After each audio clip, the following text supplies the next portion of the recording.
irmão tem a pergunta, né? A vez do irmão fazer a pergunta. Não, Ok. eu posso responder. Eu posso tirar parte do meu tempo para responder essa questão do Deltamar.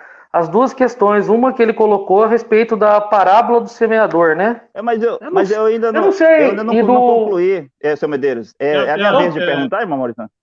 é a vez do, irmão, do apóstolo perguntar. Certo. ah, O tá. senhor Medeiros responde no seu tempo aí, senhor Medeiros. Então, o senhor disse que, é o que eu entendi, é o que ficou claro para mim, que a parábola de Mateus 25:6 é uma parábola, não é uma profecia. Para dizer que isso não trata-se do profeta Cacó Filipe, porque é Jesus contando uma história, uma parábola, e isso não é uma profecia. Mas quando eu perguntei, a parábola do semeador é ou não é uma profecia? E todo mundo sabe que é, senhor Medeiros. Ou o senhor vai negar que não é? Se o senhor quiser responder, Posso a responder. parábola do A semeador. parábola do semeador é a mesma coisa da parábola de Mateus 25. Simples Então, assim. É um então o senhor método de deve estar de acordo. comparação. Ah, Jesus disse, senhor Medeiros, quando os seus discípulos perguntaram, mestre, explica-nos a parábola do semeador. Jesus vai explicar. O joio é os filhos do diabo, o trigo é os filhos de Deus. E Jesus diz que no fim dos tempos, é uma profecia, o trigo seria colhido e colocado no celeiro, mas o joio seria arrancado e jogado no fogo. A parábola do semeador é uma mas o que profecia que para o fim tem? dos Mas o tempos. que que tem? Mas e Assim daí? como a parábola de Mateus 25:6 também é uma profecia para o fim dos tempos. E aí está a voz de Mateus 25:6, que é o profeta Cacó Filipe. Assim como João Batista foi a voz do que clamava no deserto. O que era a voz que clamava? Era a mensagem de João Batista. Ele confirma isso em Mateus 3, versículo 1 ao 3. Eu sou a voz do que clama no deserto. A voz é uma mensagem. E Paulo fala sobre o clamor da meia-noite, senhor Medeiros, também em 1 Tessalonicenses 4,16, quando ele diz: se o mesmo Senhor descerá do céu com voz de comando, voz de arcanjo é um trovão, é um estrondo, e com trombetas de Deus, né? Então, esta voz de arcanjo, de 1 Tessalonicenses 4,16, esta voz, esse clamor da meia-noite, de Mateus 25:6, aquele clamor de Josué 6, e esta meia-noite de Marcos 13:35, senhor Medeiros, é o ministério do profeta Cacó Filipe. Esse clamor, esta mensagem, esse trovão que foi ouvido nos quatro cantos da terra, esse trovão que tremeu a Ásia, tremeu a Europa, tremeu a América, e nós estamos aqui no Brasil falando em torno desta mensagem, desse clamor. É por isso que o senhor está aqui, senhor Medeiros, debatendo com os apóstolos do profeta Cacó Filipe, porque esse clamor tremeu lá a sua igreja, tremeu o Brasil. Está todo mundo querendo saber quem é Cacó Filipe. Quem é esse homem que vem dizer que é o caminho, a verdade e a vida? Quem é esse homem que diz que é maior do que Jesus de Nazaré? Quem é esse homem que diz que é o mediador entre Deus e os homens? Quem é esse homem que diz que é a luz do mundo? Quem é esse homem que diz que não há verdade fora da sua mensagem, do seu evangelho? Quem é esse homem que diz que é o possuidor da chave do céu? Quem é esse homem que diz que tem as palavras de vida eterna?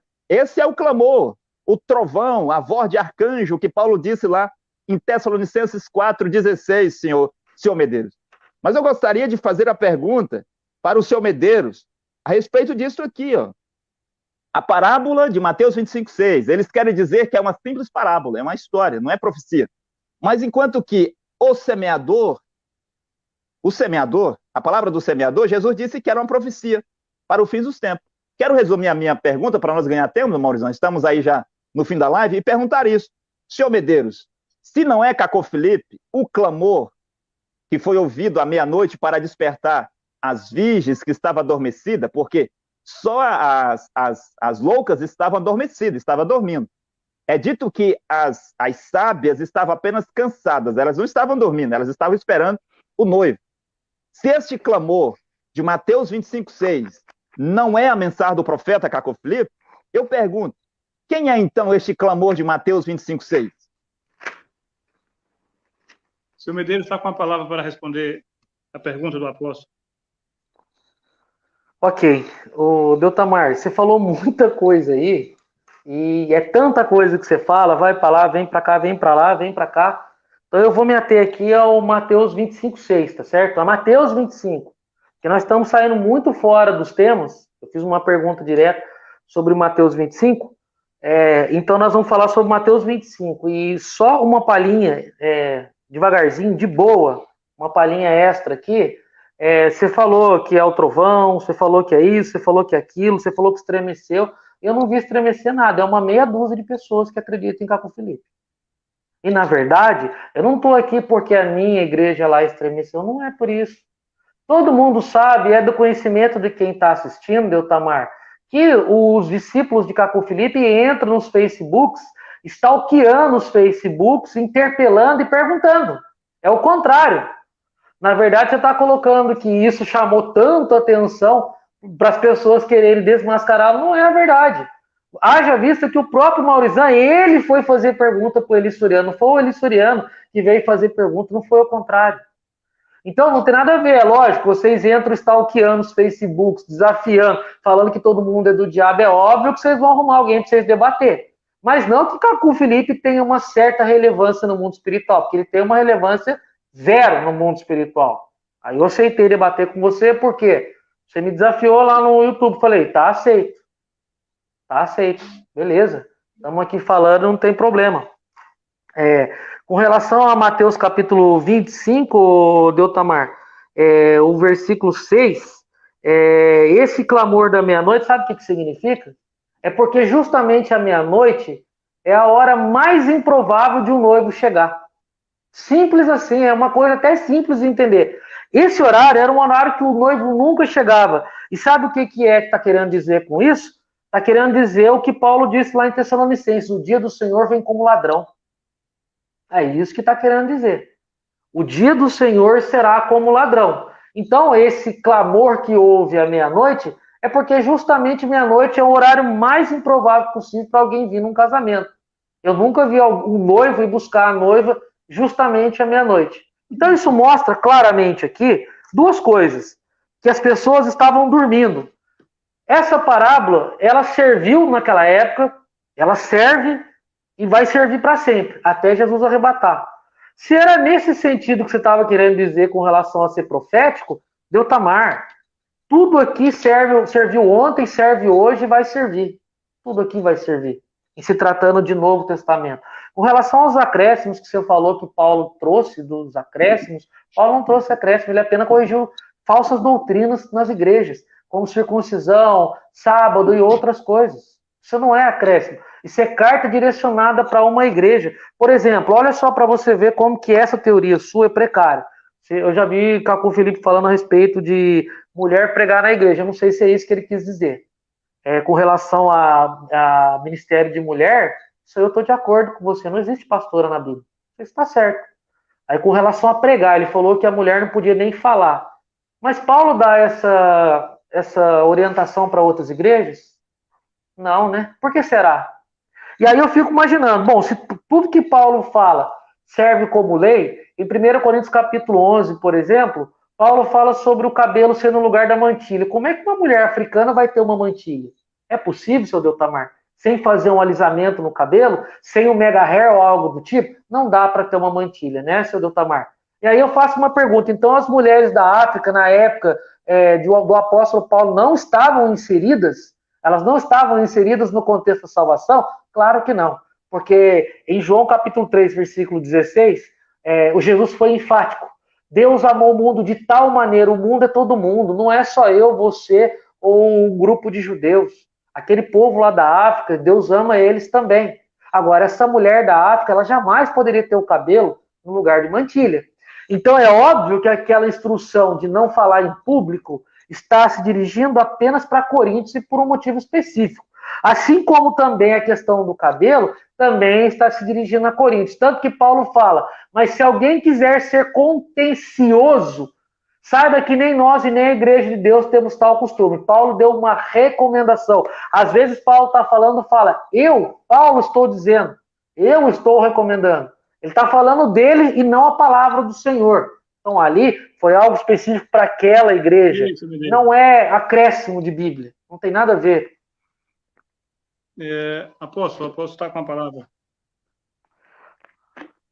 Ok, o que, irmão Maurizão? É a minha tréplica, é? É a réplica. É a réplica. Uhum.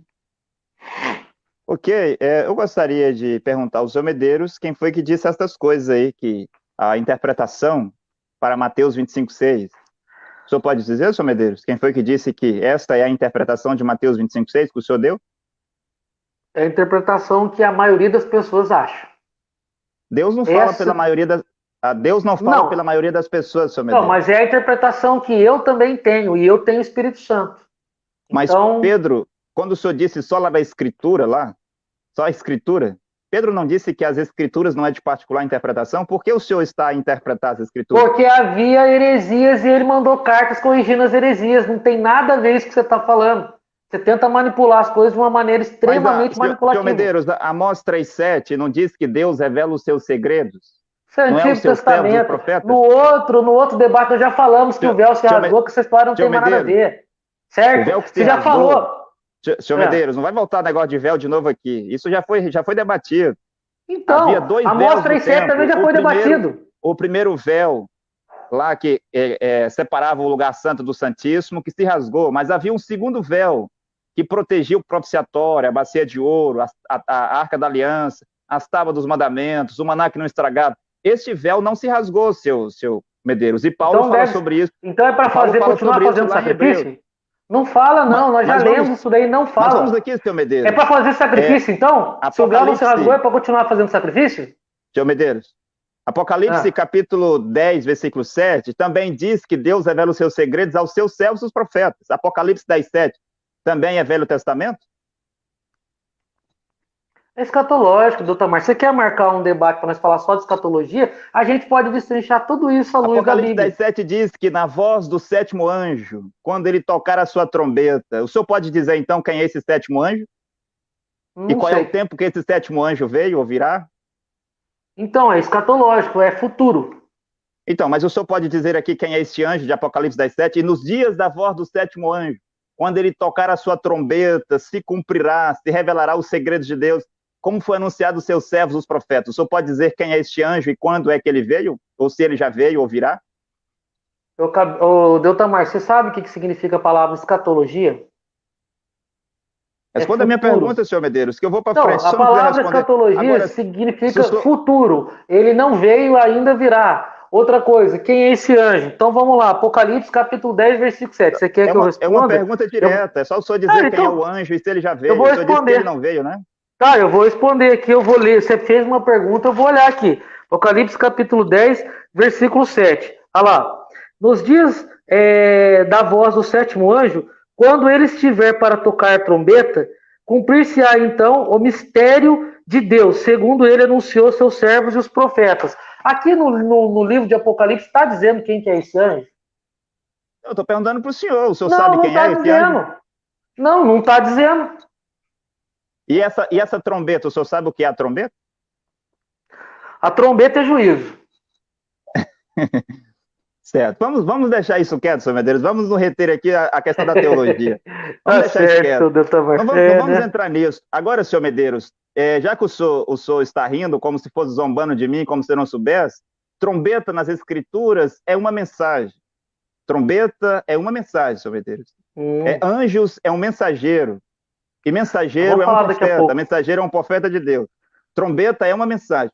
Agora, para concluir, Mamorizano, não sei até onde o irmão levará o debate, o irmão fica à vontade, eu gostaria de também dizer que quando os homens fazem uma coisa pela teologia, né, que é os seus raciocínios, o seu intelecto, eu gostaria de perguntar ao senhor Medeiros. Senhor Medeiros, o senhor confia na tradução da Bíblia King James? O senhor acredita que ela é uma verdadeira versão? Tradução King James, a Rei Tiago? Não existe só King James. Existem várias traduções. Eu estou perguntando se o senhor acredita que a King James, tradução King James, do Rei Tiago, é uma tradução verdadeira? Pode-se confiar nela? Pode. Bem, agora, essa versão King James foi feita a pedido do rei, né, do Rei Tiago. E aí ele convocou os maiores teólogos do seu tempo, né? E é dito que tinha um lá que falava tão bem muitas línguas, o hebraico, o grego, que talvez ele poderia ser o intérprete lá na Torre de Babel, senhor Medeiros. Ele falava muito bem o hebraico, aramaico, grego, latim, falava tudo. E então eles fizeram 3 grupos, né? Foi dividido em 3 grupos de teólogos para fazer esta versão Rei Tiago. E aí depois esses 3 grupos foi dividido em 2 grupos, né? 2 sobregrupos. Então, ao todo foram 6 grupos de teólogos para traduzir a tradução King James. Agora, antes do seu primeiro lançamento, senhor Medeiros, esta King James tinha sofrido 14 revisões. Como que alguém pode confiar numa Bíblia que sofreu 14 revisões antes do seu primeiro lançamento? Por que eu estou dizendo isso? Porque ela sofreu 14 revisões. A obra da teologia é obra dos homens. E aonde o homem coloca o seu intelecto, o seu raciocínio, a sua inteligência, aquilo vai ter muitos erros. Agora eu lhe pergunto, ou pergunto àqueles que estão assistindo, quando Moisés escreveu os seus 5 livros, quantas revisões os livros de Moisés sofreram? Quando Isaías escreveu o seu livro, quantas revisões o livro de Isaías sofreu? Quando Paulo escreveu as suas 14 cartas, quantas revisões as cartas de Paulo sofreu? Nenhuma. Mas todas essas versões de Bíblias, que são obras dos teólogos, antes de lançar, sofreram muitas revisões e correções, porque são obras da teologia. Sim, simplesmente isso. São obras da teologia. E o mundo inteiro está fundado na teologia. Irmão Morizan. Ok. Para encerrar esse bloco, o senhor Medeiros ainda tem os 5 minutos para a tréplica. Você pode estar com a palavra. Ô, Deltamar, que esse argumento que você coloca, Deltamar, pelo amor de Deus, se a obra de Moisés sofreu revisão, Moisés escreveu em hebraico para pessoas que iam em hebraico. Precisa de revisão, senhor Deltamar? Isso é uma coisa lógica. Paulo escreveu suas cartas. Tá, vamos lá, ele escreveu para Corinto. Lá em Corinto eles falavam que grego, ele escreve em grego. Precisa revisão, seu Deltamar. Uma coisa, seu Deltamar, é você ter na língua original. E a outra coisa é você precisar traduzir ou transliterar, se você preferir. São coisas completamente diferentes, tá certo? O hebraico e o grego são línguas consideradas rústicas. Uma palavra pode ter vários significados. Lutero ficou doidinho tentando traduzir a Bíblia, tá certo? Então é óbvio que pode haver erros na hora de traduzir a Bíblia, qualquer Bíblia. Por isso a gente tem vários tipos de Bíblia e devemos ser estudiosos, ao contrário do que o senhor fala. Vamos lá. O senhor falou sobre a trombeta, que trombeta é mensagem, né, Deltamar? Então tá bom, ó, vamos falar um pouquinho sobre essas trombetas, esses anjos que você falou aí. Você tentou colocar um anjo aqui, um argumento totalmente isolado que não tem nada a ver. Então vamos lá. Ó, primeira trombeta. O primeiro anjo tocou a trombeta e houve saraiva e fogo de mistura de sangue. E foram atirados na terra. Quando é que foi atirado o fogo, saraiva e fogo de sangue?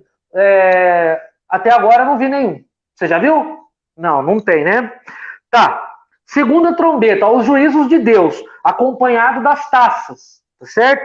Então o segundo anjo tocou a trombeta e como um grande anjo da montanha ardendo em chamas foi atirado ao mar, cuja terça parte se tornou sangue. Quando é que a terça parte se tornou sangue?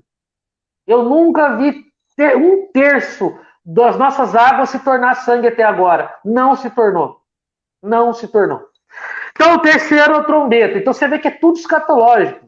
Aquele argumento que você colocou do anjo lá é totalmente espantalho. E é para tirar o foco do nosso debate. Olha lá, o terceiro anjo tocou a trombeta e caiu do céu sobre a terça parte dos rios e sobre as fontes de água uma grande estrela, estando com a tocha. O nome da estrela é Absinto e a água também ficou amargosa. Então não tem nada a ver, seu Deltamar. Não tem nada a ver. Agora você vem falar do anjo, a quinta trombeta, a sexta trombeta, a sétima trombeta, tudo escatológico. Se você quiser falar sobre esse assunto, a gente fala. Uma outra oportunidade só sobre isso. Não pode sair disso aqui. Para não ficar subvertendo, indo para lá e para cá, tentando manipular. Tá certo? Então, se você quiser falar sobre isso daqui, a gente vai falar sobre isso daqui. Bom, voltando ao nosso assunto, questão da teologia ou outras coisas, tudo que você falou aí a respeito do anjo de Apocalipse 14, do par de asas do Apocalipse 12, de Mateus 25, até agora você não provou nada. Você falou assim, não, o profeta falou, mas e o que o profeta falou? E daí que ele falou? Falar qualquer um fala. A seita do Jim Jones também falava as coisas e todo mundo num belo dia se suicidou. Tá certo? Então falar, qualquer um pode se apresentar e falar. A minha preocupação aqui, no caso, é qual é a igreja verdadeira e a falsa. Porque a verdadeira, ela reproduz o que os apóstolos faziam, visto que, lá em 1 Coríntios capítulo 3, Paulo fala que não pode ser colocado outro fundamento senão Jesus Cristo. E Paulo mesmo disse: eu venho pregar Jesus Cristo e a este crucificado, apontando o caminho da salvação para Jesus. Paulo nunca disse que ele era o profeta mensageiro e ele era o caminho, a verdade e a vida. Você viu isso na Bíblia? Paulo não dizia essas coisas. Paulo apenas escreveu cartas corrigindo heresias de cada igreja em suas cartas. E por motivos óbvios, nunca foi revisado e nem traduzido, porque ele escrevia na língua materna de cada um. Então, são argumentos que são espantalhos, seu Deltamar. E aí você quer comparar a parábola do semeador com a parábola das 10 virgens. Não era disso que nós estávamos falando da parábola das 10 virgens. Toda a escritura é inspirada por Deus, disso eu sei, tanto que eu uso ela até hoje. Ela valeu para aquele tempo, ainda vale para os nossos tempos. Sim, a palavra de Deus não precisa de atualização, ela não é velha. Quem fala isso é você e o Ed Renekiewicz, um grande herege. Quem fala essas coisas são vocês, tá certo? Agora, assuma aqui, a questão aqui, o Deltamar, que nós estamos falando, é de Mateus capítulo 25, versículo 6. Você não soube responder por que o versículo 6 é o Caco Felipe. Você não soube responder. Você só falou, porque o profeta falou, tá, mãe? O profeta falar. Então, se vier alguém falar mentira para você, você segue? Ok, seu menino. Aí é que tá. Encerrado, né, esse bloco, né, e penso que já é o suficiente. O senhor Medeiros, vou dar a palavra ao senhor Medeiros para fazer as suas considerações finais, né? Pode ficar à vontade, senhor Medeiros. Bom, vamos lá. Eu vou ler um texto de 1 João, capítulo 4, e o versículo 4, para a gente deixar bem claro uma coisa aqui, tá bom? Com respeito ao que eu falei, que Caco Felipe fala de jogar a comida no lixo, eu vou deixar aqui no link aqui do meu canal, no YouTube, essa mensagem. Cada um vai julgar se ele quis dizer exatamente o que eu entendi ou se ele quis dizer exatamente o que o Deltamar entendeu. O que o Deltamar explicou. O Deltamar fez uma explicação aqui. Acredito que você vai ver o próprio profeta dele fazendo sua explicação, daí você tira suas próprias conclusões. Mas, 1 João capítulo 4 e o versículo 4, deixa eu ver aqui. Filhinhos, vós sois de Deus e tendes vencido os falsos profetas, porque maior é aquele que está em vós do que aquele que está no mundo. E também em 1 João, fala que aquele que não pratica o amor, e aqui fala do falso profeta, e fala daquele que pratica o amor também em 1 João. E lá em 1 João também diz o seguinte, que aquele que não ama o seu próximo nunca viu e nem conheceu a Deus. Esse não é nascido de Deus. Então, fica um questionamento enorme aqui. Se alguém que joga comida na lata do lixo pode ser considerado alguém que, no mínimo, nasceu de novo e que vem de Deus. Deus abençoe. Entrego a palavra para o Maurizão. Ok. Eu também quero dizer aqui minhas últimas palavras, né? Agradecer ao apóstolo pelo convite, né? Estar participando da live. E dizer para todos que assistiu ou que irá assistir depois dessa live, tire suas próprias conclusões, né, sobre o tema, a Igreja Verdadeira usa a teologia, né? E se os profetas de Deus, que Deus viu a terra, alguma vez pregou teologia, né? E que examine o que diz o profeta Caco Felipe, porque é uma orientação de Deus. Não se deve rejeitar um profeta sem antes ouvi-lo, né? Foi o que eu fiz quando fui até o programa do senhor Eli Soriano, fazia a ele a pergunta, porque ele estava com a Bíblia na mão e ele se dizia ser um homem de Deus. Os seus seguidores diziam que ele era o homem de Deus. Então eu fui lá e fiz a pergunta que todos devem fazer hoje ao profeta, né? Ou a esses homens que se diz homem de Deus. Um homem de Deus não vem pregar o que outros já pregaram, que outro profeta já pregou. Um homem de Deus é um profeta e ele traz uma mensagem da parte de Deus. Ele não vem repetindo o que já foi dito, né? Evangelho quer dizer notícia nova, né? O que foi pregado há 2000 anos atrás não é evangelho, não é notícia nova, né? Então, diante disso, eu agradeço pelo convite da participação e passo a palavra ao apóstolo. Ok, muito obrigado. Então, quero dizer nas minhas últimas palavras, né? Eu tenho os 5 minutos, meu Maurizão? Sim, eu posso ter 5 minutos. Certo, os meus últimos 5 minutos gostaria de fazer agora perguntas retóricas, né? Uma vez que o senhor Medeiros terminou o seu tempo, a sua fala, certamente ele não vai querer mais responder, mas quando o senhor Medeiros diz, o profeta falou, e o Kiko? O que eu tenho a ver com isso? Será que ele ia dizer isso se ele estivesse no tempo de Jesus? Quando Jesus dizia assim, aquele que vos bater na face direita oferece à esquerda, o senhor Medeiros diria, e o Kiko? O que eu tenho a ver com isso? Onde é que isso está escrito na Bíblia? Moisés não disse isso, Jesus. Quando Jesus dizia que se um homem cobiçasse uma mulher no seu coração, já tinha cometido adultério com ela, amai os teus inimigos, bendizei os que vos maldizem. Será que Medeiros ia perguntar, Jesus, onde é que isso está escrito na Bíblia? Tu não podes acrescentar. Moisés disse em Deuteronômio capítulo 4, versículo 2, e Deuteronômio 12, que ninguém pode acrescentar o que ele já disse. Você está trazendo um novo evangelho. E Moisés disse que ninguém poderia acrescentar e nem tirar suas palavras. Quando Jesus dizia, aquele que não tem pecado, atira a primeira pedra, o seu Medeiros, será que ele diria? E o que eu tenho a ver com isso? Eu quero que esse Jesus me mostre na Bíblia onde é que está escrito isso. Senhor Medeiros, Caco Felipe é um profeta mensageiro, e não se discute com um profeta mensageiro, não se questiona um profeta mensageiro. Hoje, o portador de Deus é o profeta Caco Felipe. E o que o senhor leu lá na Bíblia, lá em João, e Deus tanto amou o mundo que enviou o seu unigênito Filho, para que todo aquele que nele crê não pereça, mas tenha a vida eterna. Este versículo hoje, senhor Medeiros, é lido assim, e Deus tanto amou o mundo, Deus tanto amou esta geração, que enviou o seu unigênito Filho, Caco Felipe, para que todo aquele que nele crê não pereça, mas tenha a vida eterna. É assim que é lido esse versículo hoje. Esse versículo hoje trata-se do profeta Caco Felipe.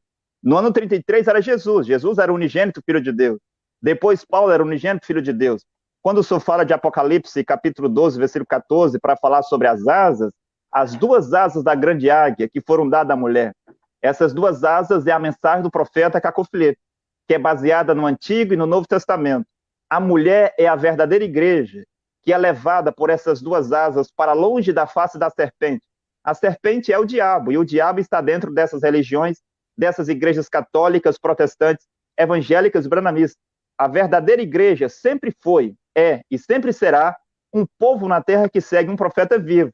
No tempo de Jesus, a verdadeira igreja era os que seguiam Jesus. No tempo de Paulo, para as nações, a verdadeira igreja era os que seguiam Paulo. Em 1520, a verdadeira igreja era os que seguiam Martinho Lutero. Não era fariseus, não era católicos. Esta é a falsa igreja. E quando o senhor fala sobre fundamento, cada profeta mensageiro coloca o fundamento. E Paulo diz, eu como sábio arquiteto, eu coloco o fundamento.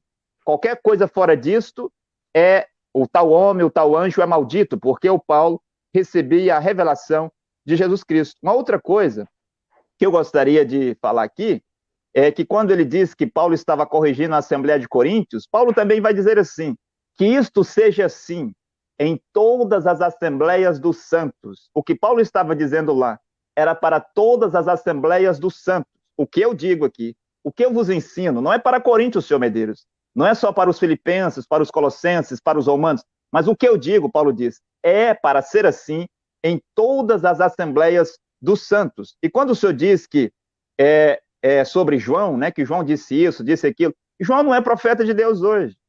Jesus de Nazaré não é o profeta de Deus hoje. Lutero não é o profeta de Deus hoje. Paulo não é o profeta de Deus hoje. O profeta que você tem que escutar, senhor Medeiros, é o profeta Caco Felipe. É o profeta Caco Felipe que você deve perguntar, profeta, o que eu devo fazer quando um católico vem me pedir comida? É ele que você tem que escutar, não é você vasculhar a Bíblia como um arqueólogo de Satanás para procurar saber qual é a vontade de Deus em livros antigos, em profetas mortos. Mas é o profeta Caco Felipe que você deve perguntar.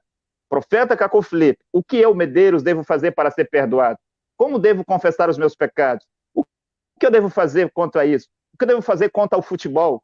O que eu devo fazer contra as pornografias que tem no celular, no computador?